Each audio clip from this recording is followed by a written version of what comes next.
ଆଉ ସାଙ୍ଗମାନେ କେମିତି ଅଛ? ହଁ, ଆଶା କରୁଛି ଭଗବାନ ଦୟାରେ ବହୁତ ଭଲରେ ଥିବ। ଆଜି ଗୋଟେ ମୁଁ କଥା କହୁଛି ଶୁଣ।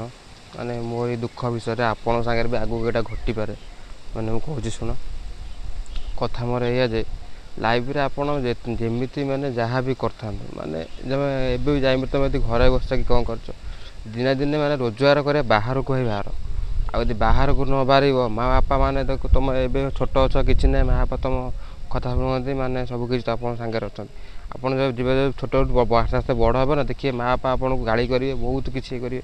ଏଇଟା ମୋ ସାଙ୍ଗରେ ଭାଇ ଘଟୁଛି ବୋଲି ତ ଆପଣଙ୍କୁ ମାନେ ଭିଡ଼ିଓ ମାଧ୍ୟମରେ ମୁଁ ଭାଇ କହୁଛି। ସମୟ ଥାଉନ୍ତୁ ଭାଇ ସୁଧୁରି ଯାଅ। ଆଉ ଯେଉଁମାନେ ସବୁ ମାନେ କିଛି କାମ ଦାମ ନାହିଁ, ଘରେ ସବୁ ବୁଲୁଛ, ଦୟାକରି ଅନୁରୋଧ କରୁଛି ସେ ସବୁ ବାହାରକୁ ପଳାଅ, କାମ ଦାମ ଭାଇ କର। ଘରେ ବସନି, ନହେଲେ ଆଗକୁ ବହୁତ ମାନେ ଗାଳି ଶୁଣିବାକୁ ପଡ଼ିବ। କିନ୍ତୁ ପଇସା ରୋଜଗାର ନ କଲେ ନିଜର ମା' ବାପା ବି ଆପଣଙ୍କୁ ପଚାରିବେନି। ଏଇଟା ଢେର ସତ କଥା, ଆପଣଙ୍କୁ ମିଛ କେବେ ହେଲେ ମୁଁ କହୁନି। ଏଇଟା ସାଙ୍ଗମାନେ ଏଇଟା କରିକି ଦେଖନ୍ତୁ। ମା' ବାପା ଆପଣଙ୍କୁ ମାନେ ମା' ବାପା କ'ଣ ଆପଣଙ୍କୁ ଭଲ ପାଇବେ, ଭଲ ପାଇଥିବ ଯାହାକୁ ପାଇଥିବ, ସ୍ତ୍ରୀ ବି ସାଙ୍ଗରେ ରହିବନି।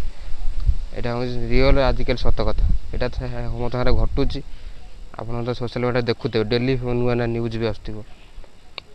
ହଉ ସାଙ୍ଗମାନେ, ମୁଁ ରହିଲି। ଯଦି କଥାଟା ବହୁତ ଭଲ ଲାଗିଥିବ, ଗୋଟେ ଲାଇକ୍ ଆଉ କମେଣ୍ଟ ଆଉ ସବସ୍କ୍ରାଇବ୍ କରିକି ଆଡ଼ିକି ଯିବ।